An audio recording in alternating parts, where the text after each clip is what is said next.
Hello, everybody, and welcome to Afternoon Chat. We're BRRRR Loans. My name is Joel Kraut.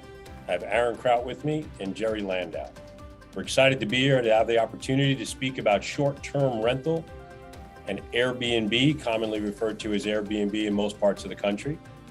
As we travel around America, we were just at a location down in Miami this past week, and we're seeing short-term rental as all the rage in today's new investment portfolios for young and old and experienced landlords everywhere. From California through Arizona, down through Texas, the Midwest, down into the Panhandle and Gulf states, and back up again into the Midwest, Mid-East states, even in New York, New Jersey, Pennsylvania, Connecticut, etc. As we've traveled, we've learned a lot about short-term rental. It's given us the opportunity to have a lot of exposure to different markets and seeing how they're adapting and using it as a tool. We've learned a lot at a lot of different events that we've been at. From out west in Boulder, Colorado, Denver, down through Houston, Texas, back into Miami and West Palm Beach areas, and back up into the north central states.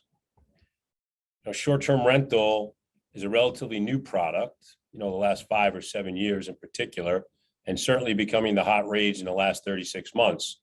Just prior to COVID and picking up a lot of steam in COVID. It really solves an age-old question. Landlords, since the beginning of time, have been trying to figure out how can we get paid for up to 30 days a month instead of only collecting rent for 1 day per month. And I know myself and Jerry, we've had the opportunity in Denver to speak with a couple of people, and Aaron, and we learned a lot from different types of investors. And the solution brought to us by entrepreneurs in the market, seeing and recognizing that problem, and then adapting, right? Constantly adapting the entrepreneur. Midterm market, midterm rental.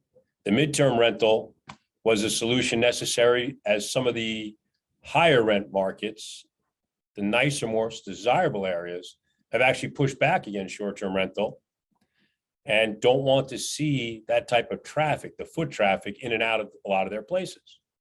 So the lady we met, Jerry and I, and Aaron sat down with in Denver on a podcast, she was explaining and teaching us about the use of this midterm rental concept, which we hadn't really experienced before, where they're bringing in tenants that have over 30 days contracted time as a rental tenant. They were near universities, near hospitals, and not necessarily focused on the traditional shore destination areas. And here they were catering to visiting professors, visiting nurses, and having the opportunity to sign longer term contracts to get around the issue. The issue being not able to rent on a daily basis. Those tenants also paid higher rents, we learned, up to as much as 150% of the long-term rental market. So again, entrepreneurs addressing an issue quickly and reacting and creating profitable business decisions and solutions. That's what we've seen continuously as we travel. I know Aaron had the opportunity when we're in Denver to connect with 1 or 2 gentlemen in particular who had a larger portfolio out west, which we just fortunate enough to close on. And Aaron's experience with them, again, taught us some other and new areas of expertise for us as we keep moving. And that was up in the Pacific Northwest, where he's been able to successfully work in the Seattle, Tacoma, and Portland and Eugene, Oregon markets. We have a gentleman who works for us full-time out in the Colorado market and helps Aaron in that area, spearhead for us. As we come down into the Southeast, in particular, Florida, constantly on a daily basis, we're seeing the short-term rental. And I know we're seeing it on both coasts. We've done something recently on the West Coast in Cape Coral this past week a few times. You go down to the Miami, obviously that's more obvious. But every place you go in Florida, it just seems to be on fire, right up into the Jacksonville and Space Coast areas of Cape Canaveral. So Joel, what do you see as the primary benefits of a short-term rental as opposed to a long-term rental? Why not opt for the security of a 12-month lease and take your chances with day-to-day bookings? Well, it's an interesting question. I think it helps you in a few different areas. One, when I was a long-term landlord for many years, I would sit there and just hope the person could pay me the next month. And I wouldn't really know to 28, 29 days out. Even when we got a little more sophisticated and would collect rent twice a month to match up with people's paychecks, it still now only gave me a window that shows me every 2 weeks if someone can pay me. With short-term rental, I'm being paid before the person even steps foot into my property in most cases. And it's enabling us to collect rents anywhere from, in most areas and states, 14, 15 days a month to as much as 28, in some of the sunshine and destination places. Also, one of the things that I think most of the people that we've all interacted with love is they don't have to deal with the E word, right? There's no eviction. So imagine you're a landlord in Brooklyn and the governor of the state of New York comes on television and tells you it's okay not to pay rents. And you're stuck as the owner. Chase, Citi, Wells Fargo, et cetera, they want to get paid their mortgage. They're not interested to understand right now that the tenants can't pay or are legally being told they don't have to. And with short-term rental, you never have to deal with the eviction process, even during COVID. So again, the entrepreneurial response has provided an opportunity to sort of lock that in for the owner operator. It's definitely more labor intense, and it is a business, not just a long-term rental scenario where most people are, purchasing. A lot of Jerry's clients all over the East Coast in particular, purchase, I don't want to say put the property away, but they're really collecting, once every month, long-term rents, 12-month annual contracts. And it's a very different strategy. Here it's much more labor intense, but it gets you away from a few different things that we're trying to figure out there. And this could be to either of you. So it is true that getting paid more often is better. You have a lot more control over who it is you rent to, right? If you don't like someone who's booked the property for 4 days, well, the great thing is they're only there for 4 days, then you move on. You don't have to worry about evicting a tenant and waiting 120 days or however long it takes, depending on the state, right? But what about the maintenance of it? And are there specific places or markets, both from an owner's perspective and a lender's perspective, where it would be a good idea to turn a property into a short-term rental? And are there places where there are some economic indicators that anyone could see, no matter your background, that would suggest this is a spot for short-term rental income? So the short-term rental income doesn't have to be also in a vacation destination. It's kind of odd, but it works across many platforms. When you actually have a family of 4 people, let's say, right? What would you like to have? 2 hotel rooms with no amenities? Or would you actually like to have a full house, 4 bedrooms, 2 bathrooms, a kitchen, an outside patio, paying the same amount, but having a lot more free space? Personally, I mean, if you walk into a house with children and everybody has a bedroom and everybody has their own TV and you have a common area being a living room and a kitchen, everybody feels much at home. In comparison, if you're in a hotel room, that's all you have. I mean, we've all been down that road, right? You got the door in the middle of the 2 hotel rooms. You walk back and forth consistently. You have the mini fridge and that's all you have there. I've been in a hotel room where somebody brings ice cream up. I think it was you. Yeah, We came upstairs and we said, hey, there's no freezer. Where we're putting the ice cream? I mean, clearly, again, the opportunity to be in a destination area does not always apply for short-term rentals. I have a client actually right outside the Philadelphia market today. And last week, he told me his monthly income for short-term rental was $7,000 for the month. And I was like, why are people going there? And he goes, I don't know. He has no idea. It's just a question of why. Do you prefer to go to the Marriott, the Hilton, or Holiday Express? Or you could actually just rent his single-family house, which is close enough to be in an area, either on a business side or a tourist side, wherever you want to be. How much would the long-term rent be for the equivalent on his house? What would you guesstimate it to be roughly?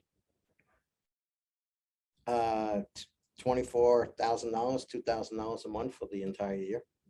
So the person has the opportunity to triple or more and have a little less wear and tear. The idea with absolutely, listen, we're all investors, we're all been landlords, right? We all know what it is having families inside apartments with children there all the time. On a short-term rental market, you're collecting the fees up front. You're collecting a cleaning fee, which means everything is always being maintained.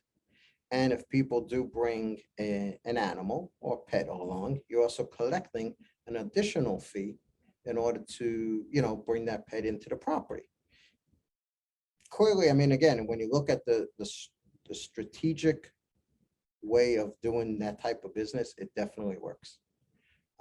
So under these types of contracts, as the owner, you seem to be in more control of some of the things that usually come up in a long-term rental scenario, where we've all been in the situation where clearly it says no pets on the lease, but lo and behold, in week 6, you can hear the barking from outside. And now you have somebody locked into that lease and you can't change it. Here, you're actually collecting up front, is what you're telling me, Absolutely. and a cleaning fee on top of it. Yes. Yeah. And that's all allowed Yes, 100% all throughout the country. throughout the entire country. So the dynamics have really changed dramatically. When I started as a landlord in 1996, 97, we would have these contracts. They were 13, 14 pages long. We thought we accounted for everything. And then, of course, instantly something would come up that you hadn't thought of, and now you're locked in for a year. Then the flip side is, we weren't sure what to do. And then we rolled over to month contracts because we thought we could enable ourselves to get out of eviction scenarios faster. And nothing really seemed to be perfect. Here, most of the people that we met along the road, they haven't had to deal with eviction. They're getting much higher, as Jerry just described, much higher multiples on their rental revenue collections. They're accounting for a lot of the maintenance and cleaning via the tenant, which is a fantastic thing. And then obviously you have to maintain and be careful with the utilities and make sure you're watching those expenses as the owner. You can't allow that to happen. And you need to constantly having your maintenance crews checking things like water leaks in particular, which can be silent killers if the water's left on and you get surprised with a big bill. That's probably your biggest shock. So one of the things we learned when we were in Colorado, we were at a conference that's a little bit different than the ones we normally go to. And a lot of the people there were syndicators. And one of the things that we met and ran into was people are used to living in a certain style. Like Jerry described, they don't want to go somewhere and be in a hotel room for day after day after day. They're used to having their own space and spreading out. They like the backyard. Maybe they barbecue once in a while, what have you. And a lot of the builder developers we met had told us that they usually will buy a house right near the project they're developing. And they would only stay there for a few days a week or maybe twice a month. And the rest of the time they would Airbnb it out and actually be net ahead and still own the property as an investment. It was something we hadn't even thought of. And again, entrepreneurs showing you creativity. I think, for us all, that's been one of the most eye-opening experiences of our travels, is just the creativity of the entrepreneur. It's amazing. The lady we met in the Midwest who was out in Denver with us and talking about the medium-term rentals for the first time we'd learned about, to the people in the Gulf Shores, Alabama and Mississippi and Louisiana areas by the casinos and beaches, seeing the numbers that they're pulling in relative to long-term rents. Aaron's clients on the West Coast, the numbers are just gigantic on the West Coast.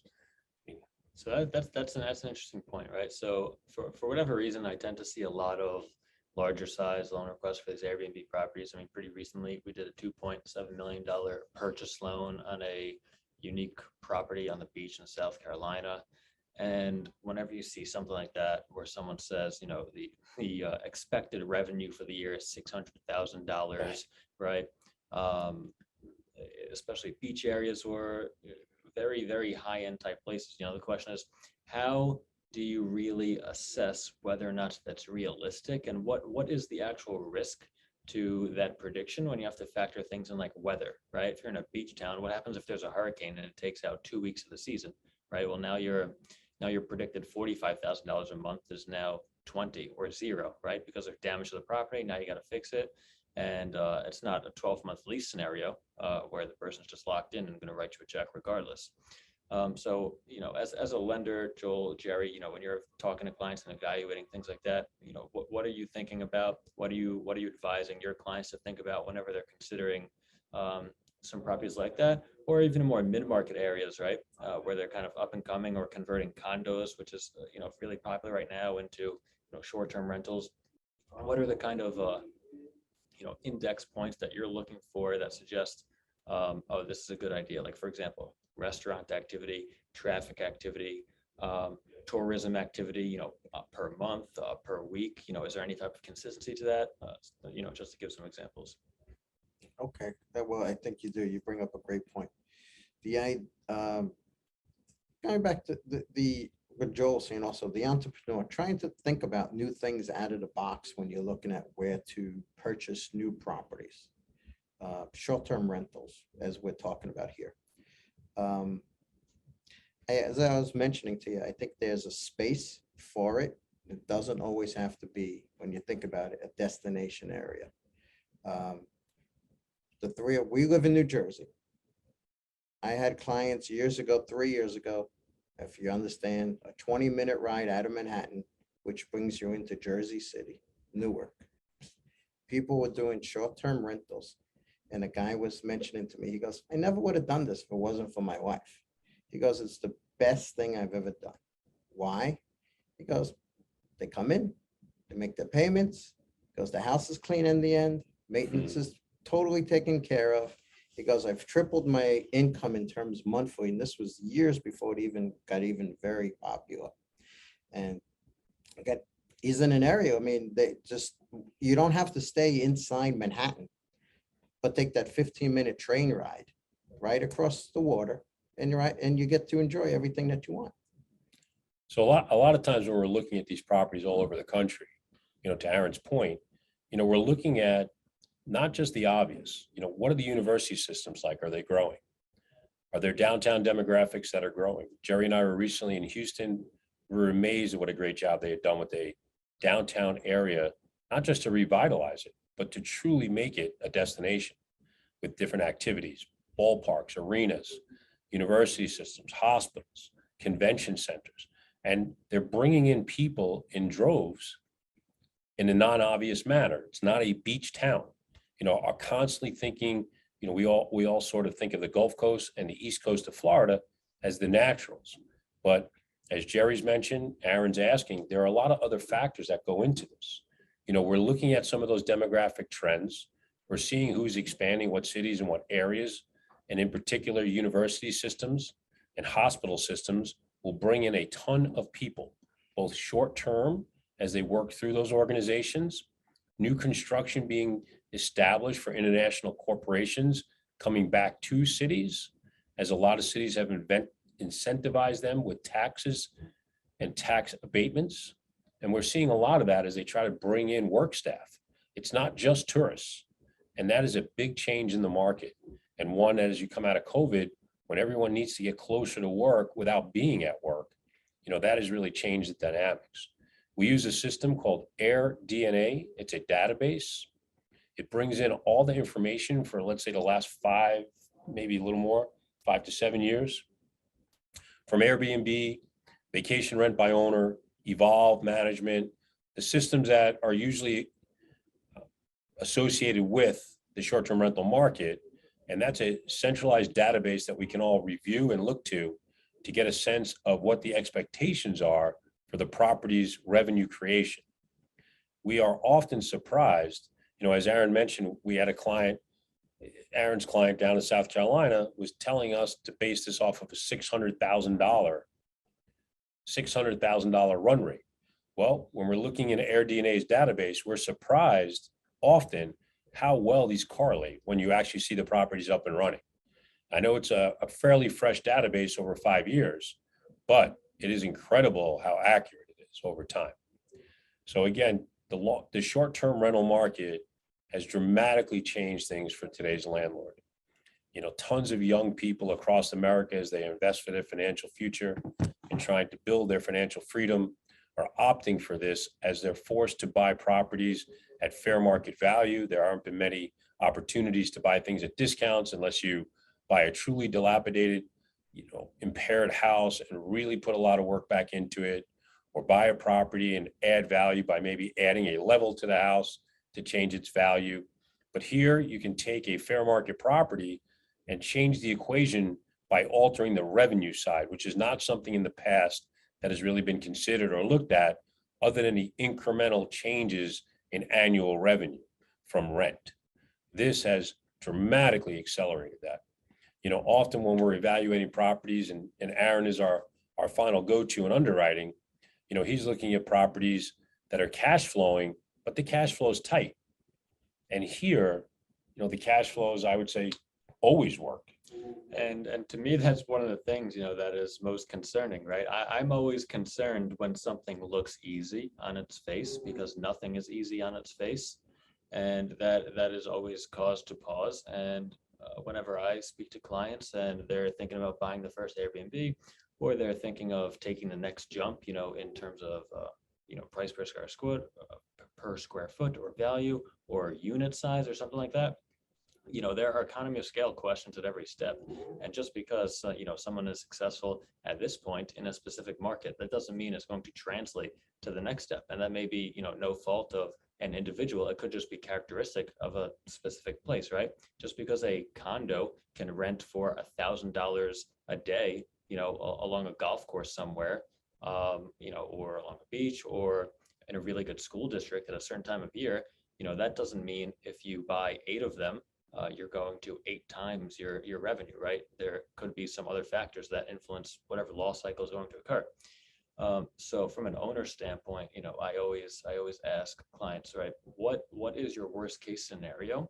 And if that happens, are you going to be able to pay the mortgage? And is this investment still worth it to you?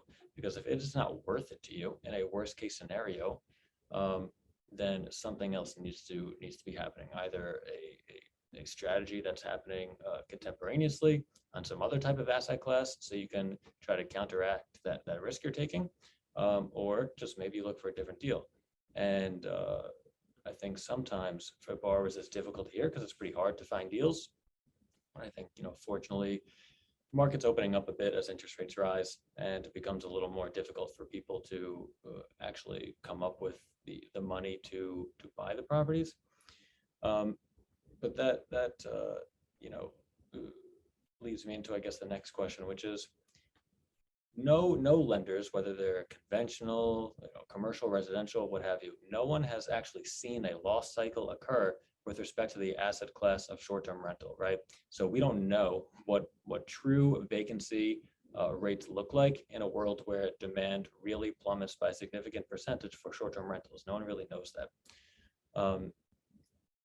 So I guess my question to both of you is, if you were, going to hold, let's say, $50 million worth of short-term rental loans on your balance sheet, and you're trying to account for, the possibility of a loss cycle, whether, triggered by inflation or the fact that long-term leases, there's going to be more opportunities as the moratoriums end, right? Because people are going to be able to evict tenants and actually get people out to bring new people in. So there's going to be increased inventory. So as things like that start to happen, where are you most concerned and least concerned, geographically, as to the impacts of those kinds of things? I mean, for myself, there are a couple different reactions. One, I've been through a few downturns. Whatever people are estimating, if it were to occur, which we're not sure it will, but if it were to occur, will be much more severe than whatever they think. The people don't have that type of experience, so we don't know what kind of staying power they do have. For myself, I would tend to move towards properties that are closer to university systems and closer to hospitals, which do a much better job of sustaining themselves economically during downturns, and thus giving me the foot traffic. Yeah, it might be down 20%. But if we go to some of the new hot destinations that are on fire, like Gulf Shores, Alabama in particular, and you go down into the Louisiana Panhandle area and whatnot, those are more recent destination areas, and I don't know how well they'll hold up. You could see volume there dry up 50%. And a lot of those people are driving. So might have to really reduce the rates a lot to keep the traffic reasonable. But here at the university systems, at hospital systems, here you're still getting paid partially via public dollars that trickle down through that process. Those dollars traditionally don't get cut during economic spending. So I kind of like that as a buffer for myself. So when we're looking at our loan portfolio and we're seeing, Jerry in particular brings in some people from the greater Philadelphia area, and I look at the university system in Philly, and I look at the hospitals that constantly expand, I feel that the properties we have there are much better positioned to withstand any type of downturn. So as you go through the Washington, D.C. area, as you go down into the Carolinas, and you go, Jerry and I have spent a bunch of time now in the Research Triangle, and then into the Charlotte markets where you have a lot of new corporate work. Those types of places, I believe, will stand up better. Could I be wrong? Of course. But we're trying to, as Aaron's question was, we're trying to look at statistical ways to think this through so that we can buffer ourselves with our portfolios and holdings versus going all out, lending everything we can, guns blazing just across the Southeast and just let it see where it flies. We're trying to balance that. We're all nervous about what can happen. That's true. It's an imperfect scenario. And with a lot of newer people in the market and newer destination areas, we're not sure. But as we look across the hospitals across America, the university systems across America, so far they've held up exceptionally well during all of the downturns that we've been through, in our various ages of our life, as Aaron obviously is younger and Jerry and I are a little older and have seen a few more. But the future is very bright for this subsector. The opportunity to create a business with very low cost and very low barriers to entry is a very unique scenario for the long-term health of the overall market. One of the things that's happened that's dramatically changed everything is institutional involvement. We were just in Miami, Jerry, myself, and Aaron at an event, and a company called Vacasa was there. They have brought in institutional funds to create funds that are buying short-term rental properties and bringing it to the public as an investment vehicle. Very different and very quick to capitalize on that. So there's institutional funds being involved now that haven't previously been involved in the single-family home market as well. A lot of big names that we all know have put together internal funds and hold tremendous amounts of single-family homes. And that didn't exist through the 08-10 debacle. It was sort of the opposite, where servicers and lenders were just shedding those properties. Here, the institutional funds that have the big deep pockets are, I wouldn't say hoarding, but certainly putting together big war chests of both money and inventory of property. So we believe this cycle will be different, in that also this cycle for what we do is geared solely to the income producing property.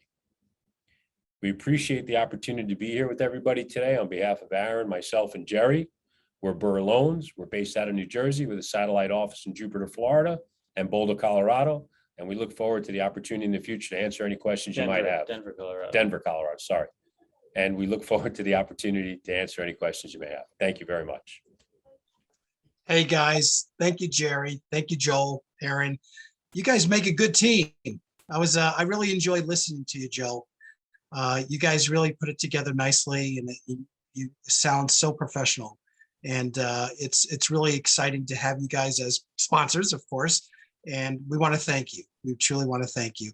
The BRRRR team will be back for the next 5 months. They will be offering webinars, web talks, and CEO talks as well. So we're looking forward to having them on board with us for about 5 more months of marketing. And we're looking forward to offering some amazing information about BRRRR Loans. Thanks, guys. Thank you. Thank you, Anthony. Be good. Take care. Yep. Take care, everybody. Have a good day. Bye-bye. Bye-bye.